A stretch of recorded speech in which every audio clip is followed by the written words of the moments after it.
Hello, everyone, and welcome to another episode of Learn with Jason. Today on the show, we have the one and only Sarah Dayan. Thank you so much for being here. Thank you for having me, Jason. I realized I didn't actually check pronunciation on your name, so I hope I wasn't too terrible there. That's close. That's great. What can you say it so that people know how to say it properly? That would be Sarah Dayan. Dayan. Okay. All right. Yes. Sorry about that. That's fine. So I am thrilled to have you on the show. I've been following your work forever. You've been prominent in the community. I'm super excited to get a chance to learn from you. So thank you again for joining. For people who aren't familiar with your work, do you want to give us a little bit of a background on yourself?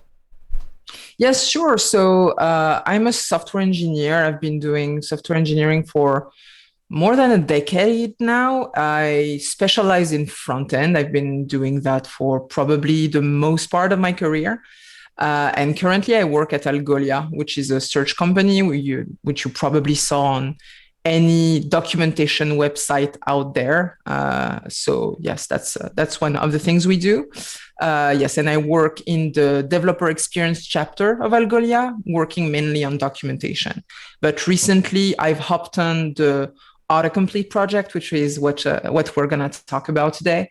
I hopped on that project that was started by some of my brilliant coworkers, and yeah, I just fell in love with it. Fell in love with the V1 that they were cooking. So that's why you have me on today, and I hope you will be thrilled. I am sure I will be, especially, I mean, not least of which because I feel like autocomplete is one of those dragons that every front-end developer ends up having to slay at some point in their career. Thank you for the sub, Xander. Welcome to the stream. But so like autocomplete is notoriously hard. You end up in this experience where I have a bunch of data, I want to search it, and this is easy when you've got 4 or 5 things and you want to do type ahead. But if I've got, thousands of pages or hundreds of thousands of pages and I need to search for content, it's hard. It's so hard to make that performant. So do you want to talk a little bit about, I guess, what has been the hardest part about this and kind of how have you overcome that challenge? So there are many parts that make autocomplete hard, but yes, indeed, that's one of those dragons, as you say. And usually when you want to whip up your own, which seems easy at first, you quickly realize that, yeah, making something work is probably fairly easy, but having something production ready is extremely hard because an autocomplete is extremely dynamic. It's something that will really react to whatever you type. And so you type faster than you click. So you type and it has to update. But like there are so many layers of complexity. The first layer is probably the accessibility of it. Creating an autocomplete that is accessible and compliant with specs. First, that is really hard. Then you have all the parts about how do you feed it with whatever you want, whether it's synchronous or asynchronous. But then you have all the matters that come on top, which are more UX related.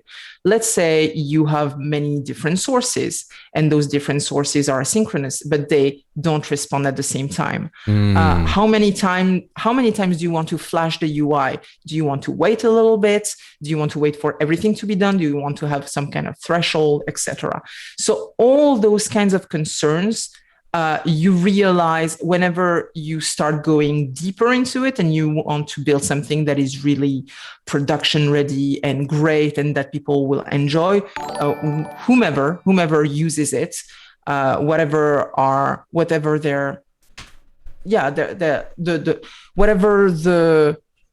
the way they use the internet, whether they use a lot their keyboard or they use their mouse or whatever.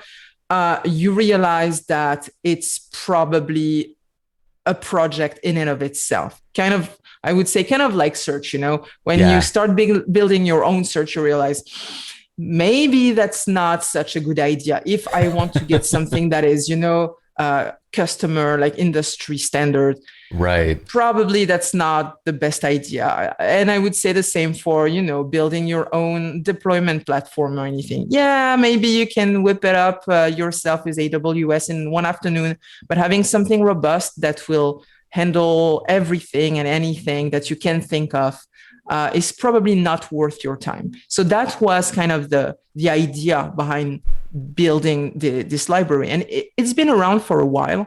The Yeah. first version of the Autocomplete library, I think, dates back to maybe 5 or 6 years ago, at least at the beginning, the very early days of Algolia.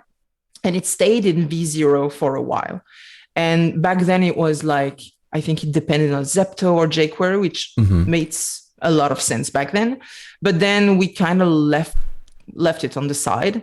Right. And so I think it was probably a year ago or more, my coworker Francois decided to just to get into it and just like, all right, we've been V0 for 5 years. Maybe it's time for a stable version, especially because that's like we do search, and that's a really valid concern. Like people want to build autocomplete search experiences, Right. like those, and we offer a lot of UI components, UI libraries, but the autocomplete is usually what you associate with search. You see autocomplete, like we're streaming on Twitch. There is an autocomplete using Algolia.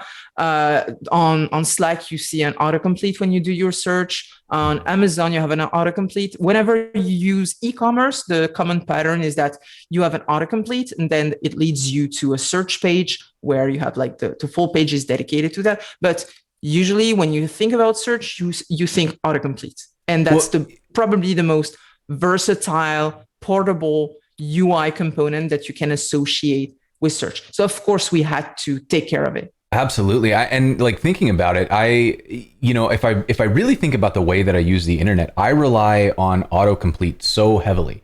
Like when I go to Amazon, I don't usually know what the thing is that I want. I kind of have a word to describe it. And so I'll put in a word, and then the autocomplete helps me narrow down what I'm actually looking for.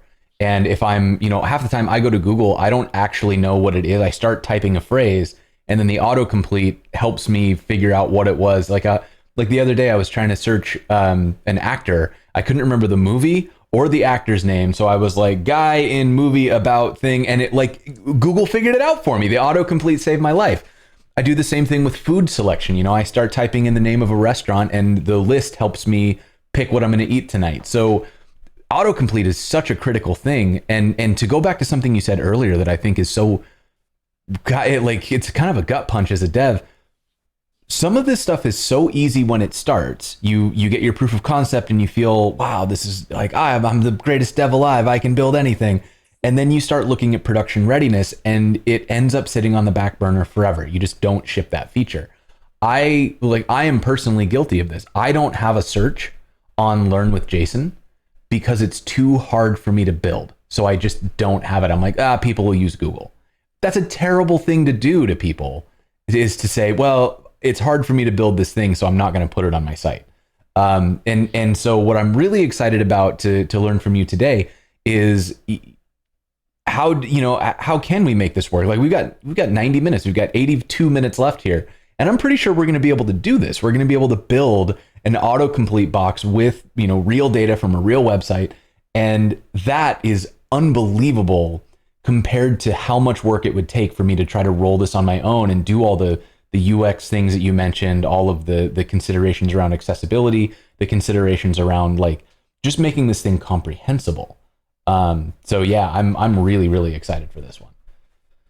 Yeah, and as you said, like we're developers, so usually we want to do things our way, and we want to build them because it's fun. Like that. Oh, that's your project. That's your personal project. So you want to work on it. You want to build things. You want to craft it. You want to craft things. But indeed, the problem is that sometimes we get into those problems that we think are easy, and then we hit a roadblock. We realize that we did not see the forest behind the tree, and we're like, yeah, let's drop it. And I think that's what's really interesting with that API era or SaaS era, is that we are seeing so many products that really enable amazing features that really you can have search, you can have deploy as a service, you can have anything and everything. And the challenge, and I think we're going in the right direction in general as an industry, is to provide enough customizability so that people want to use it. Because I remember a couple years ago, the kind of UI libraries that you could find, you had to go with the UI that they gave you. You wanted a comment section on your blog or whatever. Yeah, you have to go with the UI that they give you. It's just like a JavaScript snippet, and it's going to load something from the outside. If you wanted a form for subscribing to your newsletter, if you wanted a chatbot or anything, you have to comply with the UI that they give you. And personally, I know that I don't want it. I don't want anything that doesn't look exactly as the theme that I had. Like when you spend weeks, like months, crafting your UI and making sure that the contrast is great and etc. You don't want something that looks like that is obviously not, that does not belong to it. Right. So yes, I guess that's probably the challenge right now that service companies like Algolia need to tackle. And I think that's definitely what we do, and where we want to keep on going is to make sure that we are relieving people from the pain while giving them all the power.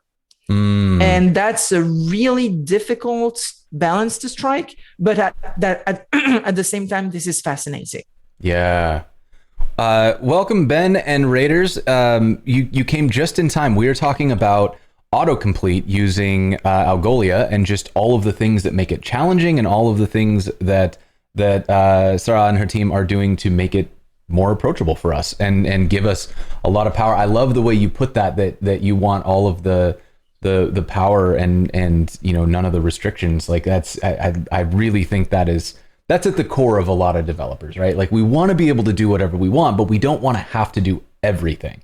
And so finding that right balance of here's the functionality, but the restrictions are light enough that you can still make it do whatever you want is really, really powerful. So with that being said, I think it might be the right time to switch over and start actually writing some code, because I'm just really chomping at the bit to see how this works. So let's switch over. I'm going to get to the pair programming view. And first and foremost, let's do a quick shout out to our sponsors. We've got Jordan here today from White Coat Captioning, writing down everything that we say. Thank you very much, Jordan, for being here. White Coat Captioning, always trying to make the show a little more accessible. And that's made possible through the support of our sponsors. Netlify, Fauna, Auth0, and Hasura are all kicking in to cover the cost of transcription and other operational costs. It makes the show more accessible to more people, which I appreciate quite a bit. Also, while we're looking at websites, go ahead and yeah, if you want to look at those captions, they're on the homepage. Oh, we're going to lose everything in the sea of boops. But you can also go and follow Sarah on Twitter. This is frontstuff_io. Make sure you go and do that follow. It's a fountain of information. And we are going to be working on autocomplete today. So I'm going to drop a link here for autocomplete. All of these will be in the show notes as well. I know that they're scrolling off screen real fast here. They're going to get us. Yep, we're drowning. That's it. It's over.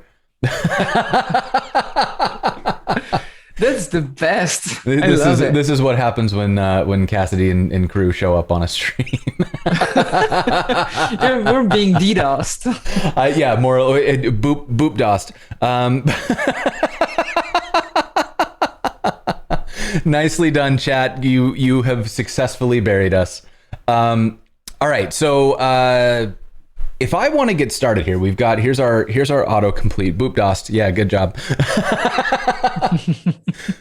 So looking at this, I don't even know where to start, right? So right now what I have is an empty folder. I've got nothing in it, and I'm ready for us to do our first autocomplete project. What is the right step one?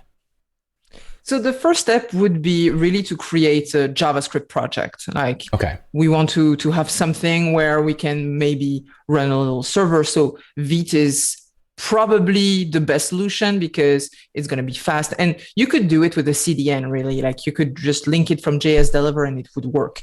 But nice. What I would recommend doing is doing it with Vite. So we're going to use Vite and we're going to do it with the Preact template.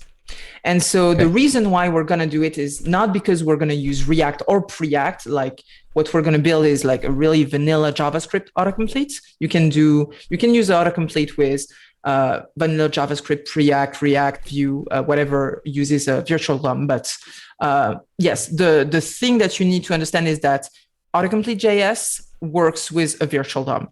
We are like, this is a visual library where you need to be able to pass templates. And the choice that we've made is that it would be using the virtual DOM. So the easiest way to write V nodes is going to be with GSX.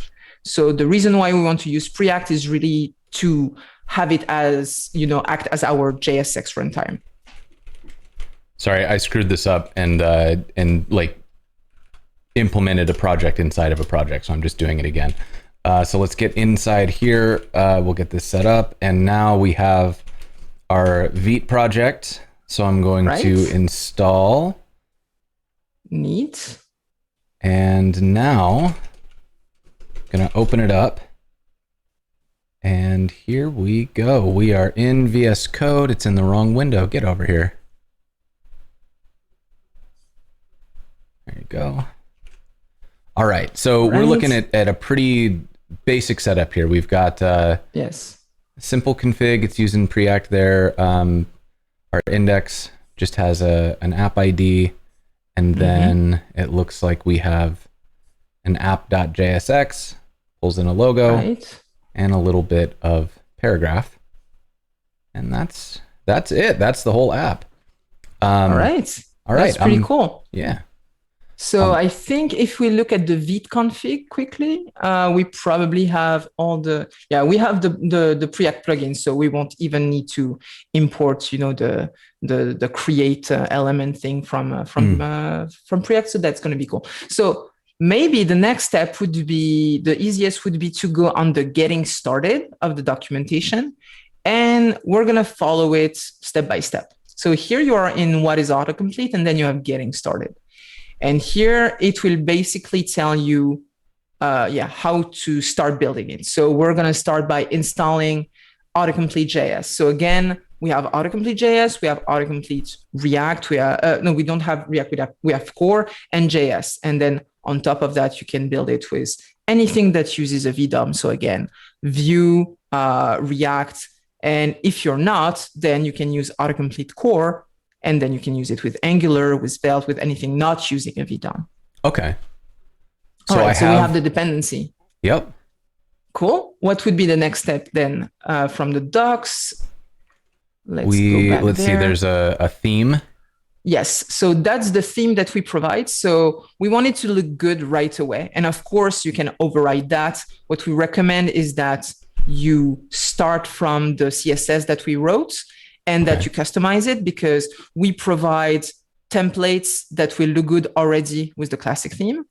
Got it. And then, yes, we're going to import it in our application. So in the case, so we have the main, I guess we can open the app. Yeah, either here or in the app, we don't really care because it's just one side effect. Okay, let's drop it in the app. All right, let's go back to the docs. All right. And then, so that would be the first step. So what's going to happen is that when you instantiate autocomplete, it's going to be doing exactly what you can expect from most UI libraries, is that it's going to populate a target, like an HTML target that you pass it. So we're going to maybe replace our app that we have in the HTML with this one. Okay. So let's just make ourselves a little, So you will want to go in your index.html in that case. Oh, the index.html. So yes, are we? Exactly. Okay. I think what we can do is override this app, and we're going to paste instead of the app, the div ID app that we have in line 10, we're going to replace that with the autocomplete one. And in our app.jsx, which is, so we have main. So the main is probably doing something. So main is kind of loading our styles and then just mounting things. So do I need to change this to autocomplete? Yeah, I think we're going to work directly in main in that case. And we don't need that line 5. We're just going to instantiate autocomplete. Instead of, okay, we can remove that. We probably don't even need render from Preact. Yes. Got it. Okay, so we're getting out of Preact entirely. Okay. Yeah. Good, yes, good. exactly. That works. So then the index.css is probably not needed the same way. Okay. Keeping it real simple. I'm into it. Yes. And so here, let's move back to the documentation. Okay. And so then you can, so that would be the really most boilerplate that you can have. Okay. So you can copy directly that code. Yes, and we can break it down quickly together once you have it copied over. Okay. All right. So first we're importing autocomplete. That's fine. Then we're importing the classic theme that we saw together, and then we're instantiating autocomplete, right? So main is linked in our index.html. So autocomplete will run, and then it's going to take over on that container. So we pass the ID to the container. We have a placeholder, and we have a get sources function, which right now returns only an empty array. So maybe you're starting to see where it's going. This is where later on we're going to put all of our sources so we can display whatever we want in the autocomplete. Great. So I guess we can start building, or at least running the dev server. Okay, so this is now running at 3000. So if I come back out here, that's the wrong window. Here we go, this window. And I run 3000. Hey, look at that. And boom, it works. Now there's nothing in here, so there's nothing to autocomplete with. But exactly. That's pretty slick for how quickly we got what looks like a nice search bar. And I can see that it's got like focus styles, and there's not really anything for me to do with accessibility controls just yet, but that's pretty slick. You can actually clear the query. You have a button for it. So if you did not want to use your keyboard, you could do that.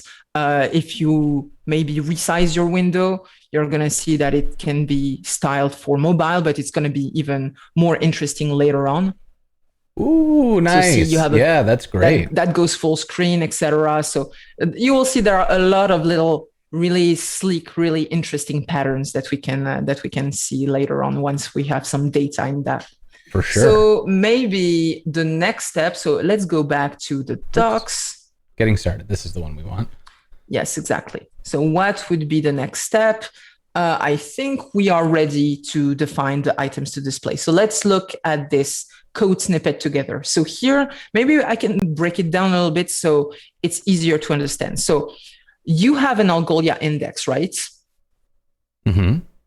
Right. So what's going to be cool is that you can display anything that you have in your Algolia index in your autocomplete. You could also use autocomplete with whatever you want. It could be static, and we can see that later on. You know what? Actually, maybe let's see it right now. Let's create a static source just so that we can have quickly something that works.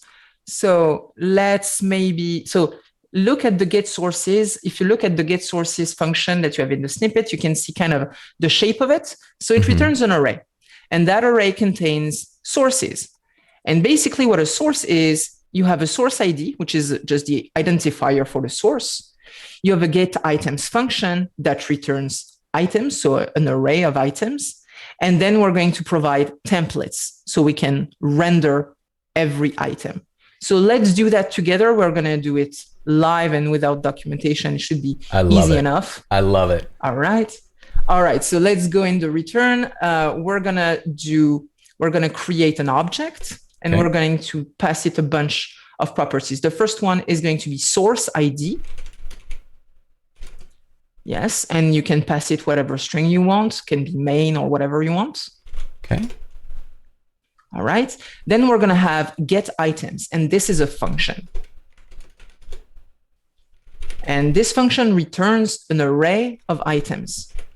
So an item can be of the shape you want. It will be an object usually. Okay. So let's maybe have a label, and we're going to do Netlify. All right. And a second one will be Algolia. Okay. So that would be a second item. All right.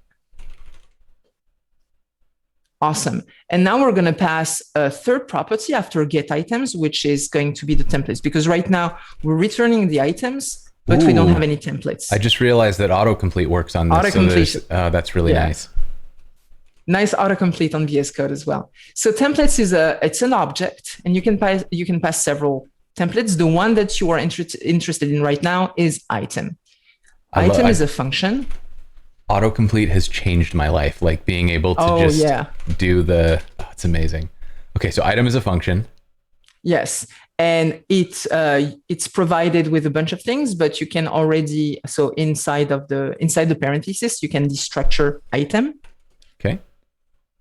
Like this. So you will have plus item, so you will have access to the item, and you can return item.label. So this is, I can choose any string that I want to come back, and that's what will show up in the autocomplete result. It's exactly like really, there's no magic. What you see is really how it works. Right now we have templates, and it's an object of functions. Mm-hmm. And for whenever we want to display an item, we're going to run this function, pass it the items, and that's it. So that's how it works. It's really straightforward. So does this work? Right now we don't use. Yes, this should work. If you use it right now, it should work. If you start typing something. Look at that. So li is in both Netlify and Algolia. But if I do the al. So right now it's not filtering on anything. We're showing everything. No, because we are not using Algolia. We're not doing search. But let's do it. That's going to be fun. Let's do our own search system, like we are rebuilding Algolia. So this array that we're returning we want to filter it so that it only returns what matches our query. So what you want to do is do a filter, and basically you're going to filter on whenever the item label matches the query. So that would be, we're not going to do matches. I think we can do starts with. Okay. Which is going to be easier to do, starts with. And then you want to destructure the query out of here, right? Yeah, exactly. The query. So you have access to the state of autocomplete anywhere, which is going to be extremely handy. So I think right now that should be good. Yes, let's try it. Let's give it a shot. If you type NE, you should only see Netlify. Oh wait, did I break it? All right. Maybe we have a runtime error somewhere. I think I broke it. Let's see what I did. All right. Oh. Okay. So I'm sure I did something silly.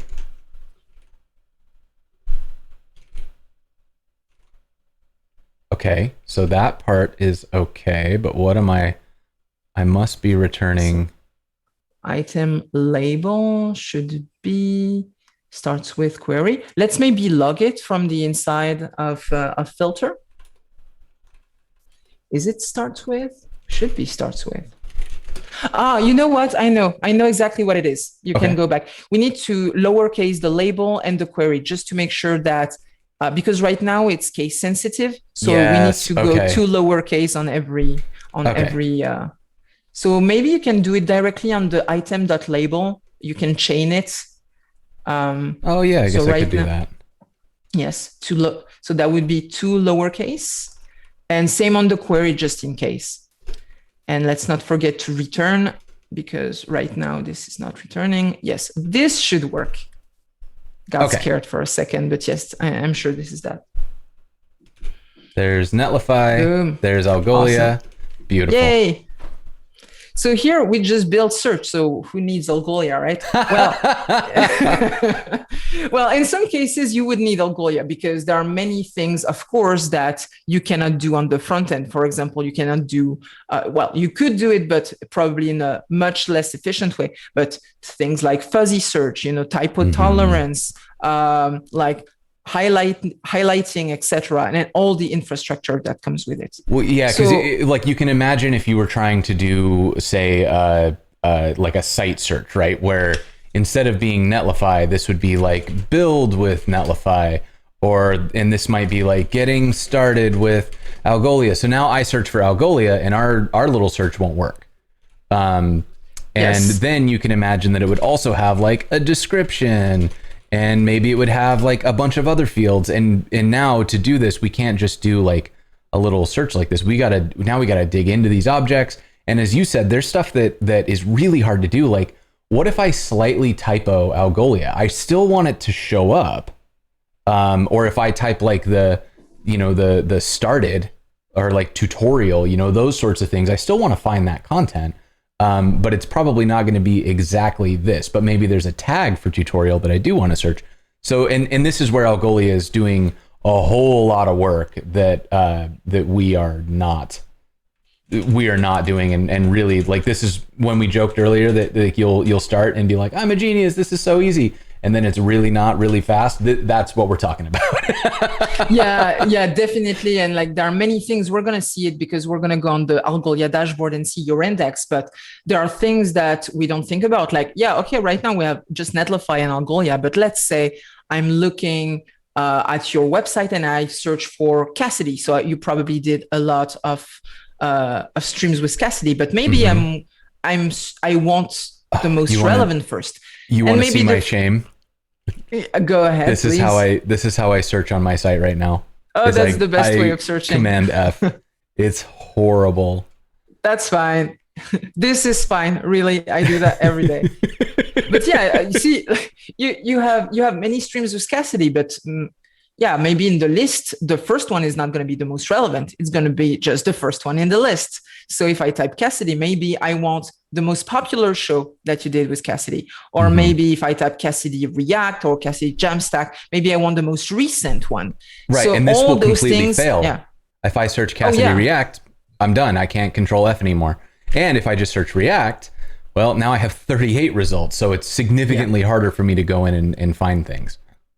Yes, and so there are many things like that Algolia really takes care of. It's all the relevance part in terms of the search. The relevance is extremely important. Otherwise, your search doesn't work. You have a working prototype, but it's not something that people want to use. And earlier, when you mentioned Google, and you probably don't even use Google directly. You probably just create a new tab and type in your OmniSearch and it works. Yep. And the reason why you do it even without thinking is because it works. It works well, and you're used to it working, and that you can type something, enter, and yes, it's going to be probably that. Either you already searched it earlier and you're going to go directly to the results, or it's going to lead you to Google. But you have good expectations about it. And I guess in terms of UX, when you achieve the point where people use your tool without even realizing that they're using it, you won. And that's not something that you can achieve, especially with search, by spending even a month or two or even 6, I would say, trying to whip up your own search. So yeah, let's go to that Algolia index, and we're going to build you an autocomplete for that website. Yes. Okay. So I used this really cool feature that y'all have, which honestly, it was so easy that I wish we would have just done it on stream. I thought it was going to take more time. But I use this crawler, and the crawler hooked up to my Netlify site. So if I go to my app.netlify.com, and then in here somewhere is going to be the Learn with Jason site here, then I added this Algolia crawler, and then in my last build, when we get down to the bottom, Algolia just runs this plugin. So I didn't have to do anything other than just click some buttons on that crawler site, and it sent my site to Algolia, which resulted in this index. Now I haven't looked at this, but I did send it to Sarah to make sure it was right, and she said it was good. So we're going to be able to work with this today. But it built this index with 997 records in it and a bunch of stuff like this. So look how freaking cool this is, that we've got like object IDs, we've got title and description, we've got some content, we've got what language it's in. This is really powerful stuff. Yeah, it's really awesome. And the crawler is one of my favorite tools, especially because when like Algolia is a hosted search API, so you have to send your data to it. And we try to make it the easiest possible, but sometimes it's still work. You still have to do it. You still have to send your data and make sure it stays up to date. And sometimes you just don't want to do it, especially because, again, search is one small concern in your entire website. You have to think of fonts and CSS and your lighthouse score and how to make it go to 100 and all those concerns and like the content. Search is one small part. You don't want to think about it. You just want to plug something that's going to work. And the beautiful thing about the crawler is that it's extremely robust. It's basically turnkey, but you have a lot of flexibility in it. Like you can exactly tune what is going to pick up on your page. So when you have access to the crawler, basically you have access to it's actually VS Code in the browser. And you're going to be able to say, okay, I have access to my page. So I think you have an instance of Cheerio, which is a kind of jQuery style library that allows you to parse your page. And you're going to be able to compose exactly the record. But by default, if you don't even touch it, it's going to do a great job at looking for all the meta descriptions, which any decent search engine like Google or whatever, DuckDuckGo would look into to create their suggestions. And it's going to build the best thing that they can do with that meta information. And then you can customize it. But that's probably the simplest, most straightforward, fastest way to get Algolia running. If you already have a website, then you can basically have search and, might I say, enterprise grade search on your site in probably an hour of work. Yeah, I will say, like, what it took me to set this up was like 3 or 4 clicks. I hit this button and it authorized my Netlify site, authorized my Algolia site, and then chose the one that I wanted to index, and it just worked. I just had to run a new build, and that was it. And that's the beauty also of integrating with Netlify is like, if you build your own pipeline, you have to be the one knowing whenever you need to refresh the content, because, okay, it's not going to do it for you.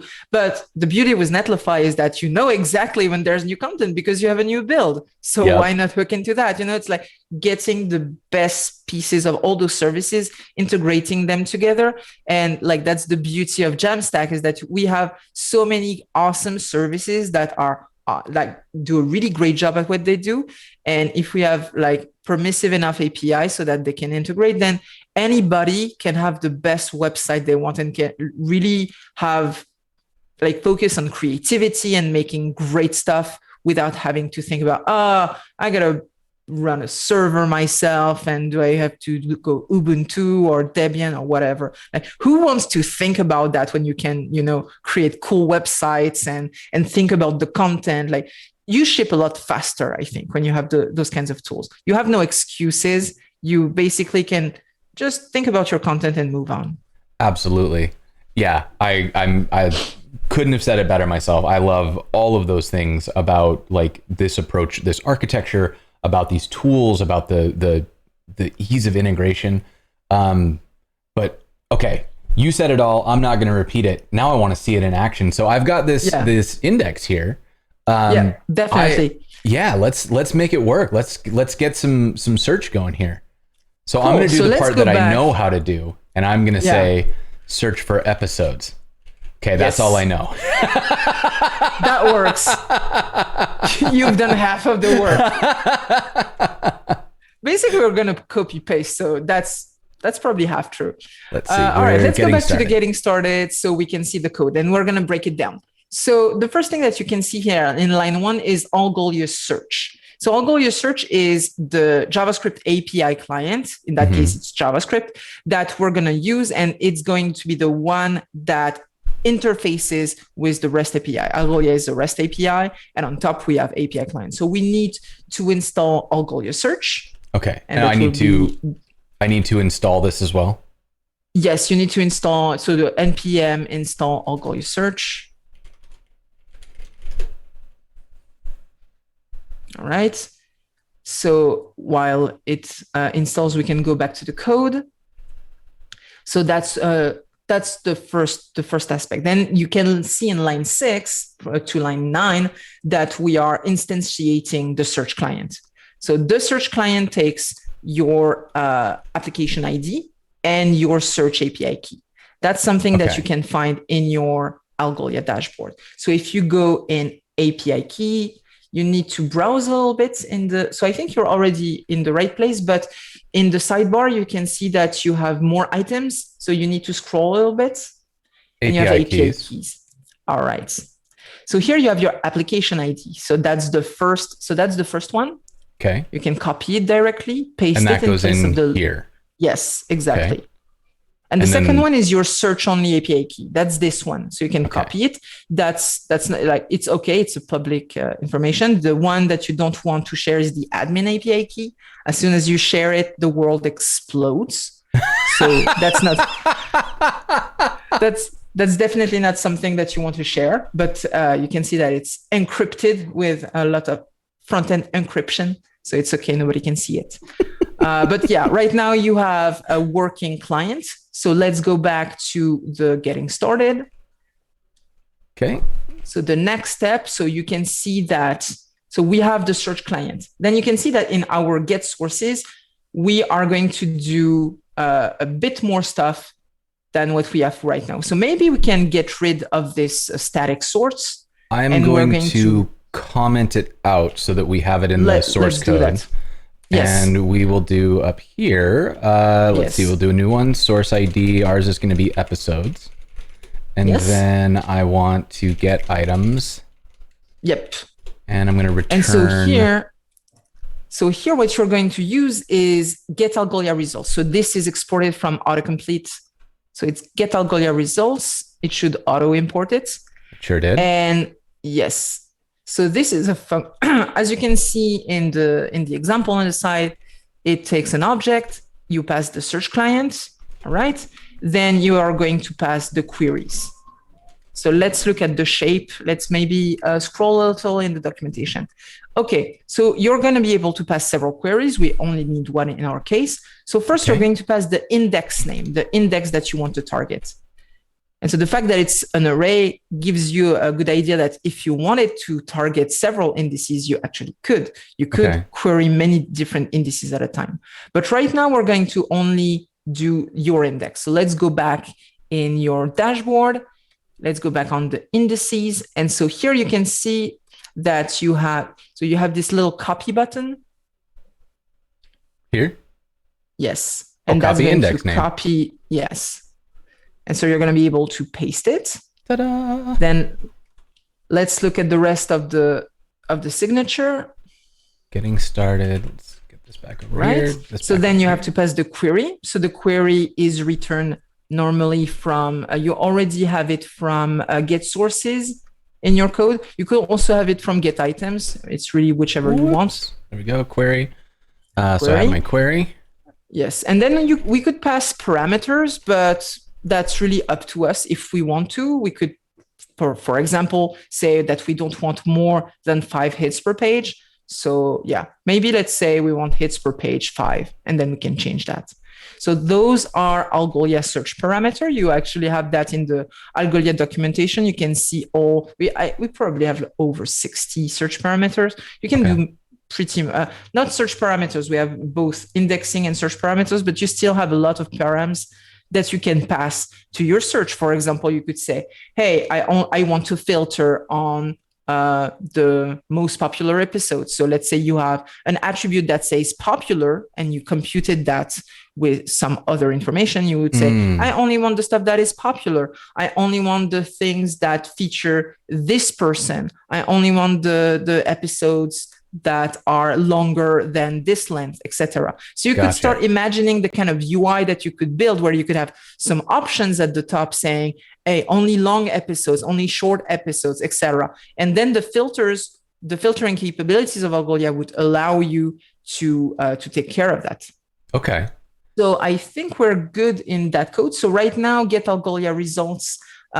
It's set up and it's going to work. Are we done?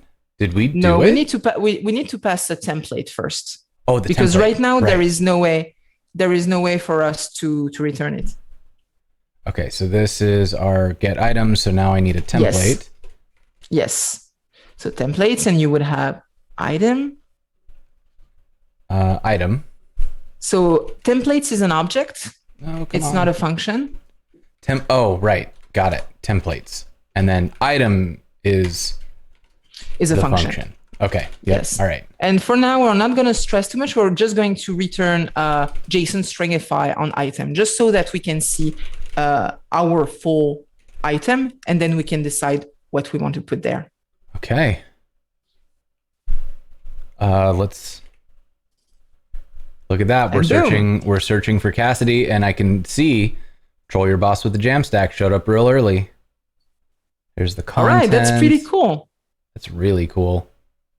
So maybe let's make it look a bit better. It does the whole transcript. Oh my goodness, this is going to be amazing. And you can actually snippet that, so you don't have to show the entire thing and just snippet maybe 50 characters around it. But that's something that we're going to be able to do. So maybe now we want to render that a little bit more, like a little bit prettier, right? Because that's, it's nice, but it could look better. Sure. So if you go in the docs, we're going to go in the docs for the classic theme. Docs, so if you go in the sidebar, yes, if you go in the sidebar, that would be at the bottom, the very bottom of the sidebar. You have Autocomplete Theme Classic. Okay. And in the scroll spy, if you start scrolling, you should see a scroll. Maybe it's not big enough, the window. If you make it a bit bigger, you will see the scroll spy on the right. But yeah, exactly. So you see templates right on top. And here you have the recommended markup for an item. So you could interesting. You could actually copy that. And so that is going to be following the CSS class name conventions that we have. You can totally derive from it if you want, but that's going to work with the theme. So we're going to copy that and we're going to adapt it to what you have in your record. Got it. Okay. So I have item and components. So in your case, so the components, it's going to be interesting. We're going to see what it does after. But maybe for the first thing that we want to do, because right now it's not going to work because it's not following the schema that you have in your records. So the first thing, if you look at the template, you have an image. So it does item image, etc. So let's look at your yes. Maybe we can look at your Algolia index directly so we can have a little easier to because yep. Okay. So the image, maybe show more attributes. If you click on it. Here's our image. So image is image. Okay. So we can keep that one straight up. Name is going to be title. Exactly. What else do we have in here? So we have a item content title. So here you can see in line 43, you have components.snippet. So what it does, snippeting and highlighting, basically it's going to make sure that the part that you typed is highlighted, right? So snippeting and highlighting do that both. Oh, I get it. Okay. And snippeting will also make sure that if you have long content, that it's snippeted to something that is workable. So you can say, okay, I want to only show maybe 50 characters and that's it. So that's what the components will help you do. That's kind of a convenience that we provide right in your template. So you can already have syntax highlighting. And I think we can probably remove the actions, the div with item actions, because this is not necessarily something that we need in that case. Okay. Or maybe we can keep it. Well, yeah, let's look, because it doesn't look like it does anything just yet. So let's see what it's it's just an SVG, so that should be nice enough. Wow. And boom. Holy. So it says,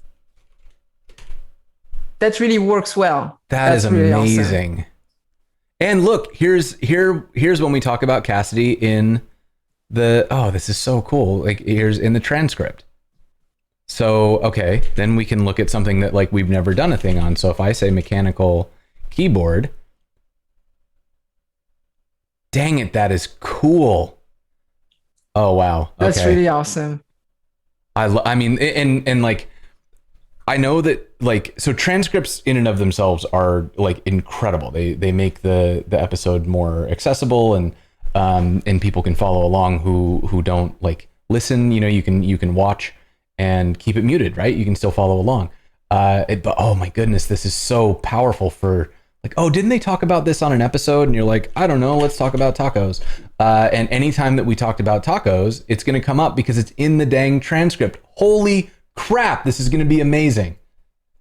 This is really cool. And you can see, like, let's maybe improve it now because it works well, but if it works that well in such a little amount of time, we can probably improve it. So if you reopen your console, you will see that Autocomplete is giving you some feedback. It tells you that the attribute title that you described does not exist on the head. Did you set it in attribute to snippet?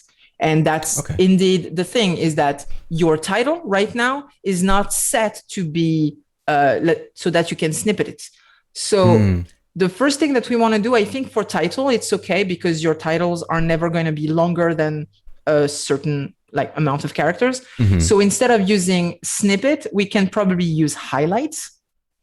So if you go back in your code, and that should work right away. So yeah, on this one only, you could go with highlights. Let's try it again now. Boom. And if you type JSON, all right, pizza. Maybe type JSON so we have a match in the title. Oh yeah, here it is. Now it's bold. Awesome. That's great. We could actually even tweak the relevance a little bit. If you go back in your Algolia dashboard, there are many things that you can do to improve the relevance. And we're not going to spend too much time on it. But for example, if you go in configuration, so it's in the tabs, you see that you have in your existing page, you have tabs, and it's, yeah, exactly.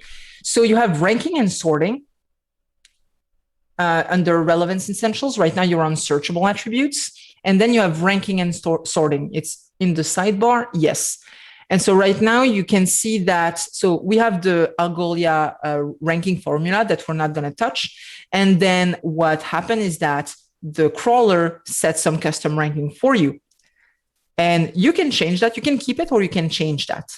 And so, for example, you can see that the first thing that it computed, the URL depth. So the more shallow your URL is, the better, the higher it will come. And that's one choice that was made. Gotcha. But that's something that you could change. Then you have position. So I guess it was computed from the position in the tree that they create from your website whenever they crawl it, and deciding, okay, if this is something that is deep, or maybe I don't know, it's probably a computation of something different entirely, or many different pieces of information. Yeah, who knows? I mean, I just have everything in one giant list, so it might be like, hey, stuff down here shouldn't be ranked as highly, which actually isn't true. Yes, and then it really depends, and that's something that you can decide on yourself, and you can create actually new attributes when you're in your crawler. You can, from the information that is parsed, you can create new attributes, numerical attributes, Boolean attributes, and then you can decide, hey, I'm going to add this in my custom ranking. And so the way it works is that it's basically a tie-breaking algorithm. So every criterion is going to be compared. And whenever there's a tie, it goes to the next, etc., until there's nothing, and then it defaults to the object ID. But for example, in your case, you could decide that the publish date is actually the most important, that the more recent an episode is, the more relevant it is. And so then you could say, hey, I'm going to move it right here. And this way, whenever you have a tie, like if you type Cassidy, for example, you will match on many different things. And then in that case, the most recent episode is going to be the one that shows up first. Got it. And it looks like Looks like I've done a bad job of including publish dates, so I think it won't work in our particular instance, but that's okay because we're still getting great results here. And this is, I mean, it's just so dang cool. So then that also means that if I want to go into my crawler, you're saying that during the build, I can set a custom thing. Like I could theoretically do something where I say, I want to be able to sort episodes by the number of boop emotes that were used in the chat. And then I could take that and run it through my build system and add a ranking that was like boop count. And it would give me, you know, the number of boops used in the episode. And we could use that for sorting in Algolia. If you have that on your page, if that's something that we can find on the website, in the code or anywhere, like we have to have the information. If that's something that we can find anywhere, even if it's in the meta descriptions, if it's not visible, or if it's visible, that's something that you can use to create a new attribute, and then you can do whatever you want on it in Algolia. Oh, that's so cool. So I could just create like a custom meta tag, stick it in the head, and index on literally whatever I want. Oh, that's oh, exactly the chaos that we will cause, chat. This is going to be great. No, I love it. I love how, I mean, what we've been at this for less than an hour, and we have pulled in data from a website. I did 3 clicks. I literally wrote no code to get this data. So I installed the crawler. I built my Netlify site. I have then followed your instructions on getting started with the crawler here, or with autocomplete. And now we've written hackers, you this dirty much hackers. code. So including our templates, including our like commented out custom code, we have written under 100 lines of code, and we have a fully functioning, good looking autocomplete. That is really incredible. And also, does it still, like, if I spell it wrong, does it still work? It does. So if I typo, it'll also work. Like, change my name to Jackson, still works. Or if I do the really common Netlify, screw that one up all the time, we still get our content. How long would it take me to build this? Infinite time, because I'm not even going to bother. So that is, I think, really, really incredible in terms of like how much functionality you get. Ben in the chat is saying, what about Netflix? That's exactly what I wanted to ask you. If you type Netflix, so that's the thing. Maybe you will have too many typos, but that's actually it's smart enough. Look. so yeah, we stop after 2 typos, but that's actually something that you can control in the Algolia dashboard. If you want, you can say, yeah, I want to accept more typos, because yeah, Netflix is too many typos. So we are like, yeah, maybe that's not what you wanted. But if you want to say, yeah, or you could even have a synonym. If you decide, okay, whenever someone types Netflix in my search, I want them to see Netlify. I don't want to see any Netflix nonsense. Then you could say, you know what? Netflix actually means Netlify, and that's what you will show. Okay, so if I go to my configuration and I want to add a synonym, boom, I'm going to add a synonym. Okay, so list of synonyms. Is it one-way synonyms? That would be one-way synonym. Okay, so let's do a one-way synonym. And if the search term is doofus, we want to find Jason. Yeah. All right, let's do that. Okay. So it's updating. It's updating. Okay. And now, so if I search doofus, boom! Oh, trolling inbound, everyone. So much trolling. Don't give anybody your credentials. Also, look at this, curly boys. Look at what Cassie Evans did by teaching us this. She started calling all brackets like curly boys, square boys, like round boys, and it launched parentheses boys. Just launched a revolution where now we have. I think there's even like a sweatshirt you can buy that's got the curly boys on it. Please send me the link. Yeah. Oh, can we find that? Let's see. Curly boys shirt. Here. Yeah. So if you can find, if you want a curly boy shirt, Brad made these. You can definitely go check those out. I have a sweater version of it with the Night Owl theme, and I love it. Oh, it's using VS Code themes. Yeah, Of isn't course, that I'm going to cool? use the Night Owl. Of course, I I'm love going it. to use Sarah's theme. Absolutely, yeah. Okay, so I am so extremely happy about this. That I mean this. Oh, the trolling we will do. It's going to be so much fun. But yeah, so I like, geez, what else? So honestly, this all happened so fast that I'm kind of like, wow, what do we do next? But what do we do next? Yeah. Well, I can give you an idea. Right now, you have search results that appear, but they don't really lead you anywhere. If you click on it right now, it doesn't really do much. Oh, right? That's a good point. And that's kind of the point. You want to navigate to it. So what we're going to do is first we're going to create a link on our elements. So if you go back to the docs in the Autocomplete Classic theme, it's going to actually tell you what is the proper way to put a link. So basically, you're going to replace the wrapper that you have right now with an item link, right? So so I just put one around the whole thing. Yeah, exactly.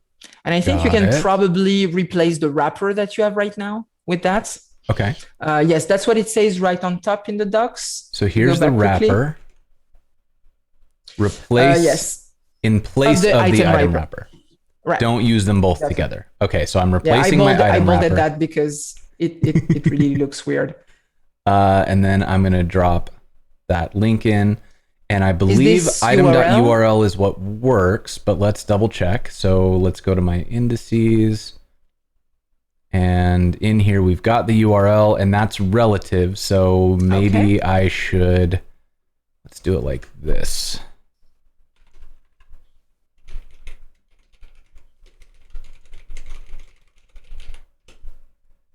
And now it's a variable. Okay, so this should link everything in. So let's give that a shot. Now, when you click on something, this should work. And it leads you to the right place. Look at it go. It's amazing. But let's not stop here in such a we're on the right track. Now we want it to work when we use the keyboard, because of course when you use an autocomplete, you want it to be navigable with your keyboard, but you also want it to be opening properly when you use enter and when you use, I don't know, click enter or things like that. So there's actually a guide that you can check on the documentation. It's on the side, and you will see integrating keyboard navigation. Integrating keyboard navigation. Here we are. So we have an API called the Navigator API, and basically it's going to take care of all the patterns that you would expect. So whenever you hit enter, it's going to open it in the current tab. When you use click enter, or I don't remember, maybe option, is going to open it in the new window or a new tab. And so that's something that you can actually do pretty easily. So the one that you will want to do, so this is the default implementation. So you don't actually need to copy it. What you will need to do, if you go back a little bit higher in the docs, yes, see, you have get item URL from the usage, get item URL. If you scroll a bit, you can see that in your source, you will have get item URL. Okay, I got it. And that's a function, and it's just doing that will work right away. And then we're going to go and look into a bit deeper into the implementation. Okay, so what I'm going to do in that case, then, that should work for you. I'm going to change just to have the full URL. Okay, so there's our full URL.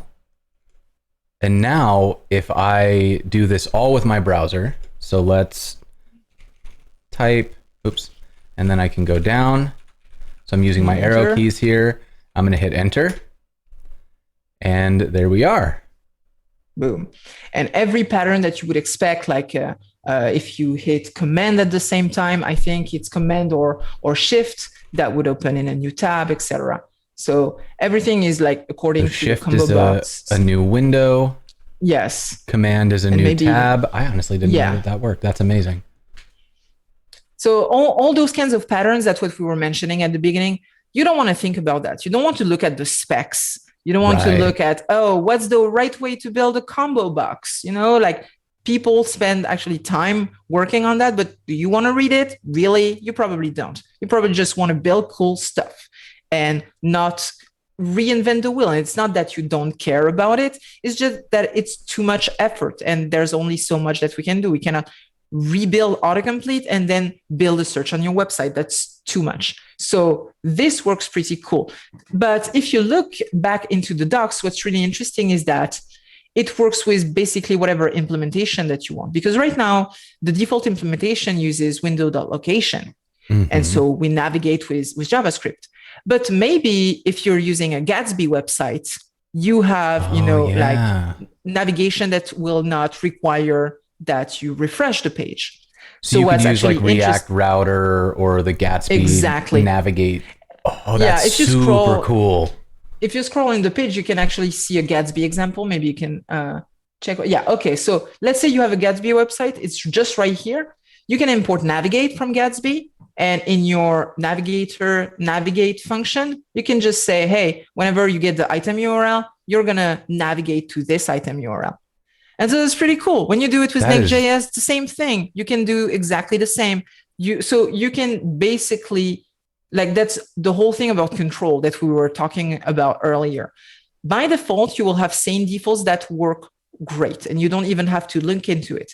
But if you want something that gets better and better and refine it and make sure that it fits exactly your use case, your website, there will always be a way for you to go a little further, deeper, and uncover APIs as you need. I love it. I mean, this is just like such a thoughtful design too, to, exposing these lower level things.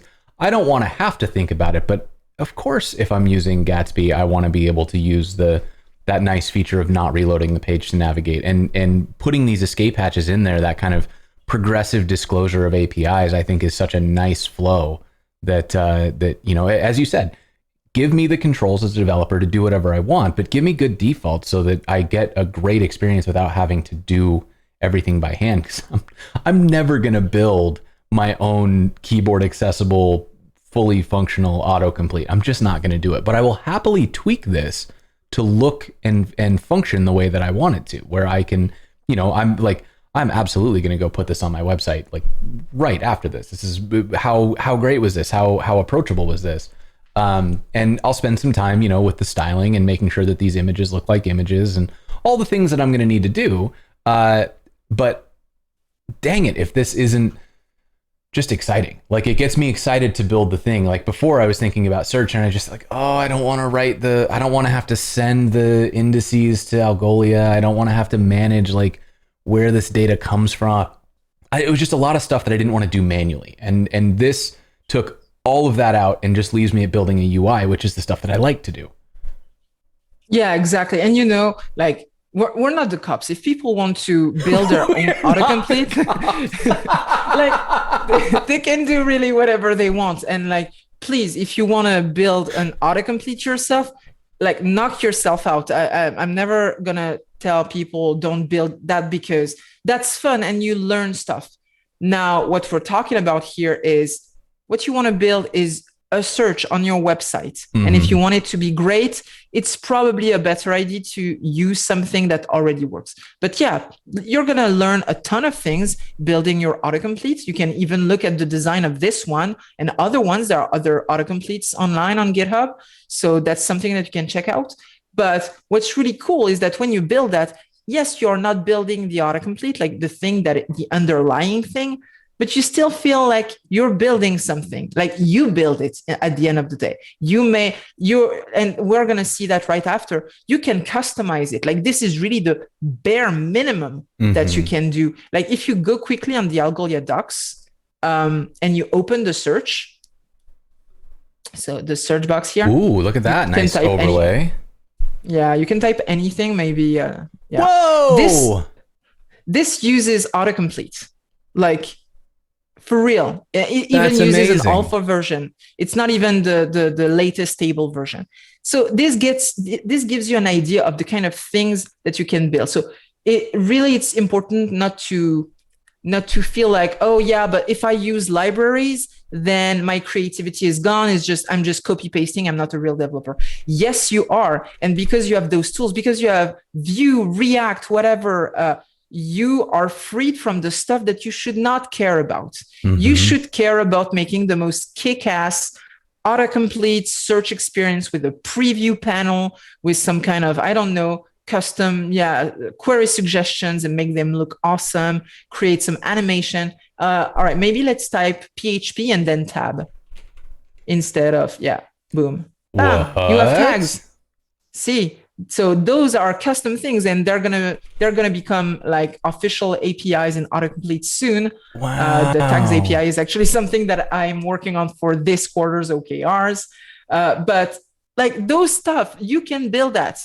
And it's something that you can build because you're freed from all the concerns of having to whip up your own search solution, having to take care of the infrastructure of a search solution, building like JavaScript autocomplete solution that works, that scales, that really like is able to take that like, you know, live stuff and update properly without overwhelming your DOM. So yeah, really, it really opens up the possibilities in terms of creativity. Like what we just built right now together in less than an hour is really just the beginning of what you can create. Imagine the possibilities.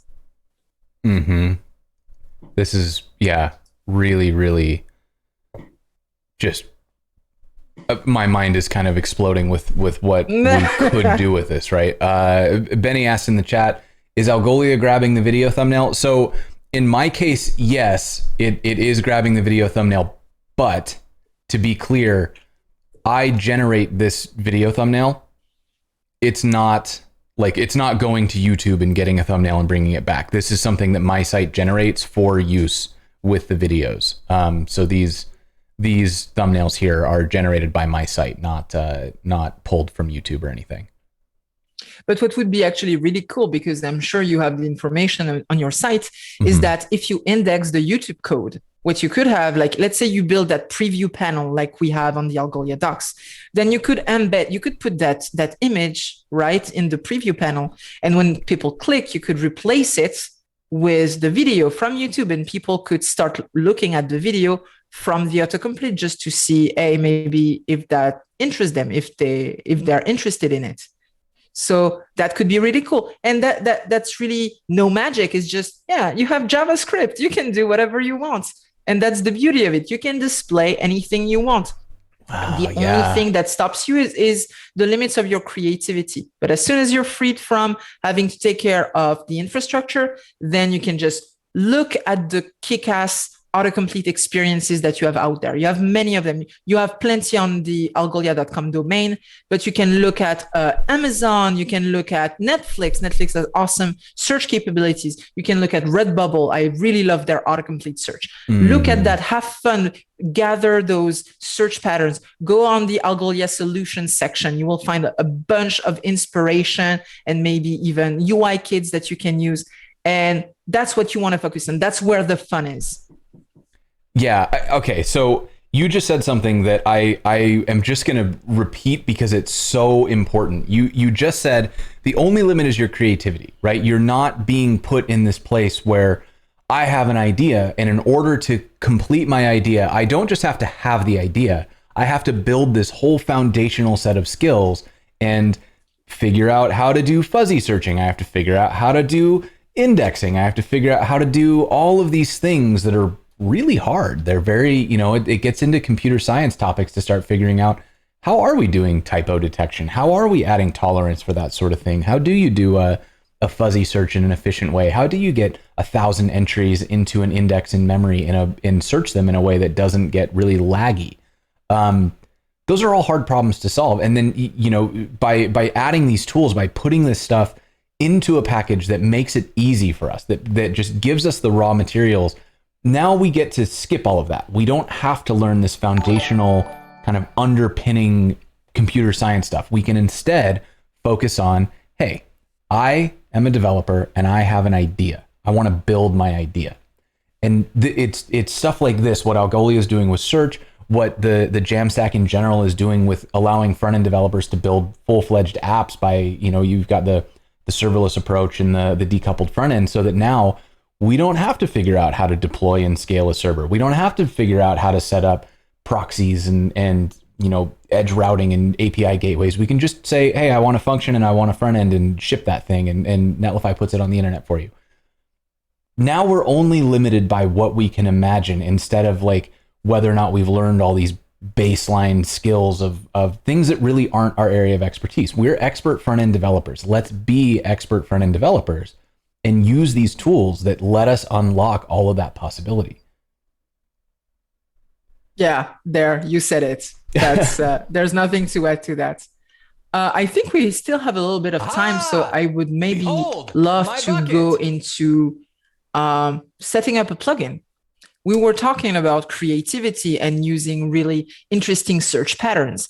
And so while, researching, one of the search patterns that really became obvious is that sometimes when you search for something, then you enter it. Then later, when you search for it again, you want to see that recent search appear quite early, because you're like, you go on Stack Overflow and you're like, I'm not going to do the center div in CSS joke because it's so old, but I don't know, maybe how grids work. Like, that's definitely something that I'm like getting that, CSS tricks article. You want to see maybe the search result that you visited the last time that you did a search. So there's actually a plugin, because Autocomplete has a whole plugin system and ecosystem. You can load a plugin, but you can also build your own plugin. So maybe the first thing that we're going to do, you can go back in the docs directly. We are okay. We have it here. The first one is plugin recent searches. Now that did you see that I typoed that and it still fixed it? I noticed as I clicked that I spelled plugin wrong. I don't even see typos anymore. All right, they don't even exist for me because Algolia is fixing them for me. All right. So this is incredible. All right, so we have a plugin now. Yes. And this plugin is going to allow you to save your recent searches in whatever you want. So we have two plugins. The first one is Create Recent Searches plugin, which you can plug to whatever storage you want. And we have one that already works with the local storage. Because we have like 10 minutes left, I'm gonna use this one. Yeah, definitely. So let's do it. We're going to install this one, and then we're going to import it in the project. And you know what? We probably will need to do another episode, because it would be really cool if we built a custom plugin. Yeah, absolutely. It would be cool to do that. Okay, so I'm going to copy this, and then I'm going to put it up at the top. And now what? Let's look at the docs. So basically, you're going to, so it's imported. Then you're going to instantiate it. Okay. And is the key related to something? Like, is that just an arbitrary thing, or do I Let's check in the reference. I actually don't remember. If you go at the bottom of the page, you should see the API reference for it. Local storage key. Yeah, exactly. Yeah, okay. So that's the prefix that we're gonna nest it into, because local storage you could overwrite quickly something. Yeah, so let's do something that's going to be more or less unique. We can do that. Do you need underscores in local storage? I don't remember. We'll do that just for anything that is serializable is basically good. Okay. And then let's go back maybe to the guide, but I think then the only thing that you have to do is pass it as a plugin. Yes. So you have a plugin property in your autocomplete, which is an array, which takes that's exactly what you want. Oh my goodness. Okay, so now if I go in here and I search let's search for burgers. Do you select one? I select one. Then I'm going to go back, and then let's look in our application, and we've got local storage. And do we have anything? Did it not save for me? Storage? Maybe I needed to refresh. Let's try it again. Okay. Come back. Maybe because we navigated, maybe there's something happened in that yeah. I think the reason why you have that is because we navigated before there was a chance to save it somewhere, but I'm not sure. That's interesting. Okay, we did everything as we were supposed to do. Okay, just to make sure of it, maybe what we're gonna do is remove the get item URL, so you will be able to just hit enter, and it's not going to navigate, just to see if it works. It should actually work without, but yeah, I don't know. Okay, so here's our burger. So you will have to use your keyboard in that case, because right now you're clicking, so it's the link that is actually kicking on. Oh, I got it. So, got it. Hit enter. Let's try. Okay. Do we have something in local storage? Meh. All right. Maybe there's something. If we look at the console, is there an error in there? Okay. Let me look at the docs. What is going on? Recent searches plugin. Recent searches plugin. That's the demo effect. we flew too high, too close to the sun. Everything went too perfectly. That's probably what happened.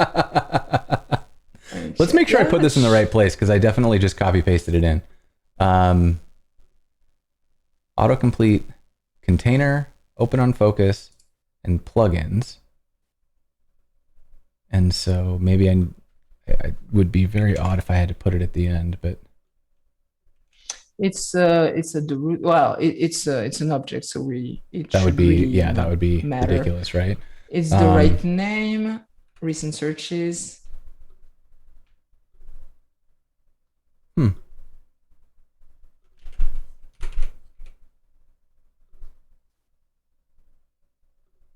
That's odd. That's okay. Everything else went so well. Yeah. But okay, so I'm just gonna roll this part at some of the back. So we'll roll this back so that the demo is all functioning the way that we want it to. But yeah, I think this is. I am very happy, and now we have even more reason to do a follow-up episode on plugins for autocomplete, because we'll be able to dig in and see how those work under the hood, how we can build our own. So yeah, y'all, how cool was this? Anybody have any questions before we wrap this thing up? Because while you're thinking of questions, I'm gonna ask Sarah, where should people go if they want to learn more, if they want to take next steps from here? For autocomplete, what you want to do is really basically go on the Algolia documentation. So yeah, you have the URL. We have a short URL, which is basically, so it's alg.li. So it's the short URL for Algolia, alg.li, and then it would be /autocomplete. Ooh, I like that. That's fun. And you actually can see probably if you go in the showcase or sandboxes, probably in the showcase, which is in the getting started on the side. So you see in the sidebar, you have showcases, and maybe, so we have doc search. Okay, we probably want to go in sandboxes. And in the sandboxes, if we want to see the recent searches in action, we can probably see it. So we have with categories, maybe we have recent searches somewhere. Oh, that's cool. Inline categories, recent searches. And then here's what it would look like. Exactly. Let's open the sandbox. We have a little bit of time. It's going to open a code sandbox, and this one should work. All right. So I'm going to search for bigger Google, and then we can see my searches there. I think I know why it didn't work, because you would actually, no, it's not recent results, it's recent searches. So you could actually go back to your code, and you would actually need to enter once you typed a query. Slipped my mind. Okay. So let's unroll that back. Let's unroll. Okay, and you can even probably keep the get item URL. That would be okay. And if you type something and then you enter, boom. There it is. Boom. Exactly. Yeah. And so now if Yeah, I start... I would have been really pissed at myself if that didn't work. Okay, so no, this is all good. And then I can keep this in here. So we exactly. will... Okay. Yeah, exactly. I mistaked it with recent results, like which is something that you have in doc search. If you, for example, you go on the Tailwind CSS website and you select something, you would actually see the latest searches that you made. So, which actually uses autocomplete under the hood. So you can imagine all the things that you could do. This plugin, you could actually go on GitHub and look at the code for the recent searches plugin. It's actually pretty simple, and there is a plugin API. So we can create our own thing. And right now we are out of time, so we won't be able to do it. But for example, like the thing that I imagine that we could do, and we could do it another time, is that imagine that you could shift dark mode and light mode from your autocomplete. You type, a slash command, like you do /dark, you enter, and boom, it switches to dark mode. That would be really cool. Exactly. And so we could use plugins to turn this autocomplete into like an omnibox, where you can control different things on the site. I love that. This is exactly what, and I'm actually working on a pet project right now, which is reproducing, the omnibar that you have in Firefox called the Quantum bar. It's basically the same as you have in Chrome. If you start typing something, maybe you can try it. If you type, I don't know, Netlify in a new tab, but not in Google, really in the bar, you can see many things. See, you have search with Google, and then you have things that you already looked into, and this it searches in your history. And then you can, if you install some search engines, because you actually can install search engines in your browser, you could actually type YouTube tab and it would search directly into YouTube results. So that's something that right now, oh my God, it's really awesome. You can do that with Wikipedia, with Google, with Bing, with DuckDuckGo, with anything that has a search engine that follows the open search specification. Oh my God, you can search Grubhub. Can be installed. Oh, that's amazing. That's really, really cool. So I'm replicating that right now with Autocomplete just to show the kind of things that you can do with it and how far you can push it. Oh, I love it. Yes, you can turn your search bar, your autocomplete, into an omnibar and really recreate the same kind of experience that people expect from Google. That's super cool. How fun is that? That's really awesome. I can think of so many ways that we could use this. Like, there's no way right now to figure out what the sound effects are that you can play on this show, or to look at the emotes, or all sorts of things that would be super useful. And an omnibar is a perfect way to approach that. But unfortunately, the VS Code control panel, for example, if you want to recreate that on your developer website and just like maybe open a page like you would open a file, imagine how cool that would be to just do Control P. That would be so fun. Yeah. Okay. Well, so unfortunately we're out of time. So what I'm going to do is I'm going to send everybody to your Twitter. We've sent the autocomplete docs. Are there any other places that you want people to go if they want to get started? So you probably want to go to algolia.com. It's going to be the easiest way. Like, just let the website guide you. You can go to algolia.com/doc, which is my baby website that you want to visit, where you can learn everything about Algolia, how to get started, how to create your index. If you want to check out the crawler, there is probably a page that you already have open. You can type, you can search for Algolia Crawler or Algolia Netlify. Yes, if you want to start building a search with like a site search with the Algolia Crawler, you can go there. But probably the easiest way would be either algolia.com or algolia.com/doc. This Netlify plugin is if you're using Netlify, I'm still blown away at how fast this was. So this is really, really well designed. It's a great integration flow. So definitely go check that out. You just kind of follow these instructions and you're just done. It's really, really nice.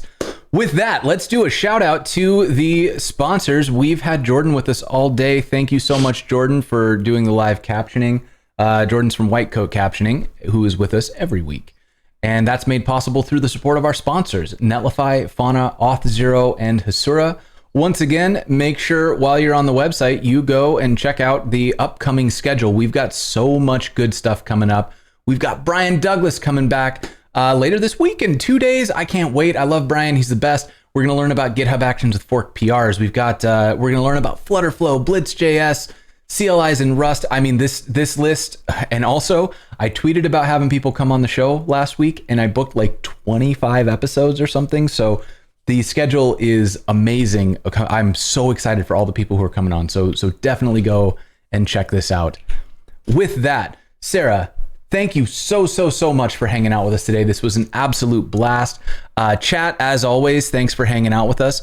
We are gonna go find somebody to raid. I don't know who's on though. I mean, I guess we'll have to go figure that out. But thank you all so much for hanging out with us today. This was an absolute blast. Sarah, thank you so much one more time. We will see you all next time. Yeah, thank you for having me. Bye, everybody.